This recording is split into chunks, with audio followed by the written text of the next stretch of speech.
Hello friends, welcome to our channel my cooking journey. இன்னைக்கு நம்ம சேனல்ல ஒரே ஒரு கப் அரிசி மாவு வச்சு ஹெல்தியான ஒரு பிரேக்ஃபாஸ்ட் ரெசிபி தாங்க. பிரேக்ஃபாஸ்ட் அல்லது டின்னர் எதுக்கு வேணாலும் நீங்க சாப்பிடலாங்க. ஒரு ஹெல்தியான ரெசிபி தான் உங்களுக்கு செய்து காமிச்சிருக்கேங்க. இது செய்யறதுக்கு உங்களுக்கு ஸ்டீமர் தேவையில்லைங்க. வீட்ல இருக்கிற இது போல நம்ம காய்கறிகள வந்து கழுவி வடிக்கிற கிண்ணம் இருந்தாலே போதுங்க. ஈஸியா செய்யலாம். எப்படி செய்றதுன்னு பார்ப்போமாங்க. ஃபர்ஸ்ட் டைம் என்னோட சேனல பார்க்குறீங்கன்னா, சப்ஸ்கிரைப் பண்ணிக்கோங்க ஃப்ரெண்ட்ஸ். வீடியோக்கு ஒரு லைக் குடுத்துட்டு பாருங்க. வீடியோ ஸ்கிப் பண்ணாம பாருங்க. 1 கப் அரிசி மாவு எடுத்திருக்கேங்க. ஒரு தட்டுல சேர்த்துக்கிட்டேன். இதுக்கு தேவையான அளவு உப்பு சேர்த்துக்கலாம். இப்போ 1 கப் அரிசி மாவுக்கு ஒரு 1 1/4 கப் அளவுக்கு தண்ணி எடுத்திருந்தேங்க. தண்ணி எடுத்து இது போல நான் வந்து சூடு பண்ணியிருக்கேன் பாருங்க. தண்ணி வந்து ரொம்ப கொதிக்க வேண்டிய அவசியம் இல்லங்க. நல்லா பபிள்ஸ் வந்தாலே போதும். இப்ப நம்ப இத மாவுல போட்டு கலந்துக்கலாம். மாவுல சேர்த்து கலந்துக்கலாம். சூடா இருக்கும். அதனால கொஞ்ச நேரம் இது போல கரண்டிலேயே கலந்துக்கலாம். சூடு நல்லா தணிஞ்ச உடனே கையால மாவ நல்லா பெசஞ்சு விட்டுக்கலாங்க. எல்லா பக்கமும் நல்லா மாவு வந்து நல்லா ஸ்மூத்தா பெசஞ்சுக்கணும். இந்த இடத்துல உங்களுக்கு தண்ணி பத்தலன்னா, கொஞ்சம் சுடு தண்ணியே சேர்த்துக்கோங்க. எனக்கு வந்து 1 கப்புக்கு 1 1/4 கப் அளவு கரெக்ட்டா இருந்தது. இது போல தான் இருக்கணும் மாவு வந்து. நம்ம எப்பவுமே இடியாப்பம் பிழியும்ல, அந்த அளவுக்கு இருந்தா போதும். பாருங்க மாவு கைக்கும் ஒட்டாது நல்லாயிருக்கும். எனக்கு 3 உருண்டை கிடைச்சதுங்க. இது போல நான் சிலிண்டர்கள் ஷேப்ல எடுத்து வச்சிருக்கேன். இப்போ நான் முறுக்கு முறுக்கு அச்சு முறுக்கு உரல் எடுத்துருக்கேங்க. அதில நம்ம ஓமப்பொடி பிழிவேன்ல, அத விட கொஞ்சம் பெரிசா ஒரு அச்சு இருக்கும். அந்த அச்சு எடுத்துக்கலாங்க. அந்த அச்சு சேர்த்து நான் வந்து எடுத்து வச்சிருக்கேன். ஸ்டவ் பத்த வச்சு கொஞ்சமா ஒரு கிண்ணம் சேர்த்து வச்சிருக்கேங்க. கிண்ணத்தில தண்ணி வச்சிருக்கேன். அது சூடாகட்டும். அதுக்குள்ள நம்ம வீட்ல எல்லார் வீட்லயும் காய்கறிகள், கீரைகள் நம்ம கழுவி அலசி எடுத்து வைப்போம் இல்லையா? தண்ணி வடியறதுக்கு. இது வந்து நாங்க ஜால்ர கிண்ணம்னு சொல்லுவோங்க. நீங்க என்ன சொல்லுவீங்கன்னு கமெண்ட் பண்ணுங்க. இந்த கிண்ணத்துக்கு வந்து கொஞ்சமா எண்ணெய் தடவி வச்சிருக்கேன். இது எண்ணெய் ஒட்டாம இருக்குன்றதுக்காக. இப்ப பாருங்க, இதுலயே நம்ம பிழிய போறோம். இது செய்யறதுக்கு நமக்கு வந்து ஸ்டீமர் தேவையில்ல, இட்லி பாத்திரம் தேவையில்லங்க. ஈஸியா இது போலயே நம்ம வந்து செஞ்சிடலாம். சீக்கிரமாவும் இது வந்து வெந்து வருங்க. ரொம்ப நல்லாயிருக்கும். ஒரு முறை ட்ரை பண்ணி பாருங்க. நான் இதுக்கு முன்ன வந்து ஒரு முறை வந்து இது போல செய்து பார்த்துருந்தேன். ரொம்பவே நல்லா வந்தது. அதனால தான் உங்களுக்கு நான் இன்னைக்கு வந்து வீடியோ எடுத்து போடுறேன். ரொம்பவே நல்லாயிருக்கும் இது. பாருங்க நம்மளுக்கு வந்து இது பிழிஞ்சிட்டோம் இல்லையா? இப்ப நம்ம தண்ணி வச்சிருந்தோம். அதுவும் நல்லா சூடா இருக்கு. அதிலேயே வந்து நம்ம உள்ள சேர்த்துடலாம். சேர்த்துட்டு வச்சுட்டு, இதுக்கு கரெக்டான ஒரு மூடி போடணுங்க. கேப் இல்லாம ஒரு மூடி போட்டு, அவிச்சு எடுத்தா நமக்கு சூப்பரா ரெடி ஆயிடுங்க. ஒரு 5 நிமிஷம் வெந்தா போதுங்க. 5 நிமிஷத்துல நல்லா ஈஸியா வெந்துரும். ஏன்னா, சுடு தண்ணி போட்டு நம்ம மாவு பெசஞ்சதால ஈஸியா சீக்கிரமா வெந்து வந்துரும். இப்ப நான் வந்து உங்களுக்கு கையில எடுத்து காமிக்கிறேன் பாருங்க. ஒண்ணோட ஒண்ணு ஒட்டாத நல்லா வெந்து வந்திருக்கு பாருங்க. நல்லா வந்து அவ்வளோ நல்லா வந்திருக்கு பாருங்க. நூல் மாரி நல்லா வந்திருக்கு பாருங்க. கரெக்ட்டா இருக்கு. இப்ப நான் வந்து தட்டுல வைக்கிறேன் பாருங்க. கொஞ்சம் கூட பிரியவே பிரியாதுங்க. நம்ம எடுக்கிறோமோ, அதே போல நமக்கு வந்து நல்லா கிடைக்கும். அதுக்கடுத்து 2வது முறையும் நான் வந்து அதே ப்ராசஸ் தாங்க. திரும்பவும் கொஞ்சம் கூட ஒட்டல பாருங்க. 2வது முறையும் அதுக்கு கொஞ்சமா வந்து கிண்ணத்துக்கு வந்து எண்ணெய் தடவிடலாம். எண்ணெய் தடவிட்டு இதே போல தான் பிழிஞ்சிட்டு ஸ்டீம் பண்ண வேண்டியதுதாங்க. ரொம்ப ஈஸிங்க. இதுக்கு ரொம்ப ஈஸியா செய்யலாம்.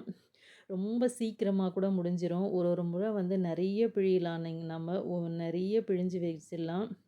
ஒரு கொஞ்ச நேரத்திலேயே வந்து பின்னாடி பின்னாடி 5 நிமிஷத்துக்கு வந்து நெறைய பிழிஞ்சு நம்ம எவ்வளோ வேணும்னாலும் செய்யலாம். ரொம்ப நல்லாயிருக்கும். ட்ரை பண்ணி பாருங்க நீங்களும் இந்த டிப்ஸு.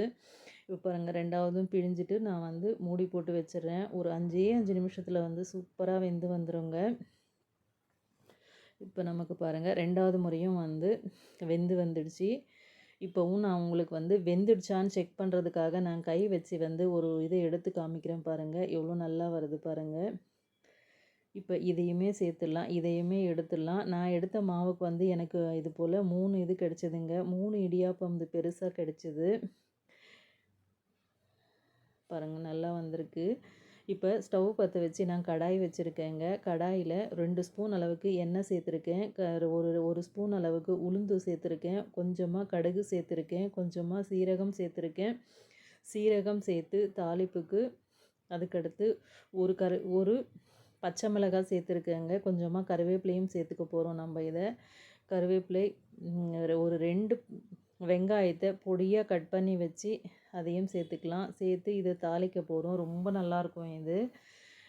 பாருங்கள் கொஞ்சம் எண்ணெய் வந்து அதிகமாக சேர்க்கவே இல்லை பாருங்கள், எவ்வளோ ட்ரையாக இருக்குது பாருங்கள். ஒரு 2 ஸ்பூன் அளவுக்கு தான் சேர்த்துருக்கேன். இதுக்கு கொஞ்சமாக மஞ்சள் சேர்த்துருக்கேங்க. அதுக்கடுத்து நல்லா இதை வதக்கி விட்டுடலாம். இன்றைக்கி என்கிட்ட வந்து எலுமிச்சம்பழம் இல்லாததால் தக்காளி எடுத்திருக்கேங்க. தக்காளியை வந்து பொடியாக நறுக்கி வச்சுருக்கேன். ஒரே ஒரு சின்ன தக்காளி எடுத்து பொடியாக நறுக்கி வச்சுருக்கேன். அந்த கொஞ்சம் லைட்டாக புளிப்பாக இருந்தால் நல்லாயிருக்கும், புளிப்பு சுவை இருந்தால் நல்லாயிருக்கும். அதனால தான் இது தக்காளி எடுத்திருக்கேன். உங்களுக்கு தக்காளி சேர்க்க விருப்பம் இல்லைன்னா எலுமிச்சம்பழ சாறை சேர்த்துக்கலாங்க. எல்லாம் முடிஞ்ச உடனே லாஸ்ட்டில் பிழிஞ்சிக்கலாம். அது நீங்கள் தக்காளி சேர்க்குற மாதிரி இருந்தால் இப்போவே இது போல் சேர்த்து வதக்கிக்கலாங்க. இது தக்காளி வதங்கிறதுக்காக நான் கொஞ்சம் உப்பு சேர்த்துருக்கேங்க. அந்த கிளிப்பிங் மிஸ் ஆகிருக்கு. இப்போ இது வதங்கிறதுக்காக இந்த தக்காளி வதங்கிறதுக்காக கொஞ்சமாக தண்ணி விட்டுக்கலாம். தண்ணி விட்டு நம்ம வந்து வதக்கும்போது இது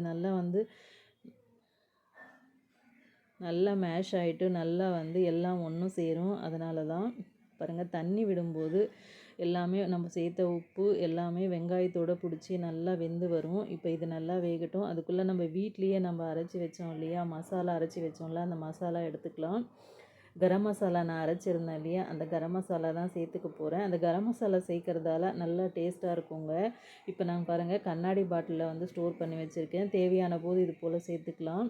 கரம் மசாலா நீங்களும் வீட்டில் செய்து வச்சுக்கோங்க. நம்ம வீட்டில் செய்கிறது நல்லா ஹெல்த்தியாக இருக்குங்க.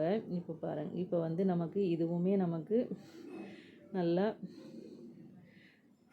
நல்லா வந்து வதங்கிடுச்சு. இப்போ வந்து ஒரு கைப்பிடி அளவுக்கு கொத்தமல்லி சேர்த்துருக்கேங்க. கொத்தமல்லியும் சேர்த்துட்டு அதை ஏற்கனவே வந்து அவிச்சு வச்ச இதை வந்து சேர்த்துக்கலாம். பாருங்கள், எடுத்து நாம் சேர்க்கும்போது நல்லா நூலாக எவ்வளோ நல்லா இருக்குது பாருங்கள். உடஞ்சியும் அந்த அளவுக்கு வந்து நல்லா பொடியாக ஆகாதுங்க, நல்லாயிருக்கும். இந்த பசங்க வந்து மேகி வேணும்னும் போது கூட நீங்கள் இது போல் மேகி மசாலா பேக்கெட் வந்து வீட்டில் வாங்கி வச்சிட்டிங்கன்னா அரிசி மாவுலேயே நீங்கள் இது போல் செய்யலாம். மேகி வந்து மைதா மாவில் செய்வாங்கங்க, அந்தளவுக்கு நல்லதில்லை. நீங்கள் வந்து பிள்ளைங்களுக்கு வந்து இது போல் கூட நீங்கள் செய்து கொடுக்கலாம். மசாலா பேக்கெட் கிடைக்கும், மேகி மசாலா பாக்கெட், அது போல் பேக்கெட் வாங்கிட்டு வந்து வச்சு நீங்கள் இது போல் செய்து கொடுக்கலாம், ஹெல்த்தியாக இருக்கும். இப்போ பாருங்கள், நமக்கு வந்து வதக்கிட்டோம். இப்போ வந்து நான் தட்டில் சர்வ் பண்ண போகிறேன். சூப்பரான ஒரு பிரேக்ஃபாஸ்ட் ரெசிபியோ அல்ல டின்னர் ரெசிபியோ ரெடி ஆகிடுச்சுங்க. ரொம்ப ரொம்ப நல்லா இருந்தது. என்னோடய பிள்ளைகள் நல்லா விரும்பி சாப்பிட்டாங்க. நீங்களும் செய்து பாருங்கள். எப்படி இருந்ததுன்னு கமெண்ட் செக்ஷனில் கமெண்ட் பண்ணுங்கள். இந்த வீடியோ பிடிச்சிருந்தா லைக் பண்ணுங்கள், கமெண்ட் பண்ணுங்கள், சப்ஸ்கிரைப் பண்ணிக்கோங்க என்னோடய சேனலை. இன்னும் நிறைய ஹெல்தி வீடியோஸ் என்னோடய சேனலில் இருக்குது, அதையும் பாருங்கள். இது வரைக்கும் என்னோடய சேனலை பொறுமையாக பார்த்த உங்களுக்கு ரொம்ப நன்றிங்க. இப்போ பார்த்தீங்களா, நான் வந்து எடுத்து உங்களுக்கு கையில் காமிக்கிறேன். இது எவ்வளோ சூப்பராக இருக்குது பாருங்கள். ஒன்றோட ஒன்று ஒட்டாமல் ரொம்ப ரொம்ப ரொம்ப ரொம்ப நல்லா இருக்குது பாருங்கள். நீங்களும் செய்து பாருங்கள். மீண்டும் அடுத்த வீடியோவில் சந்திக்கலாம். அது வரைக்கும் பாய்ங்க.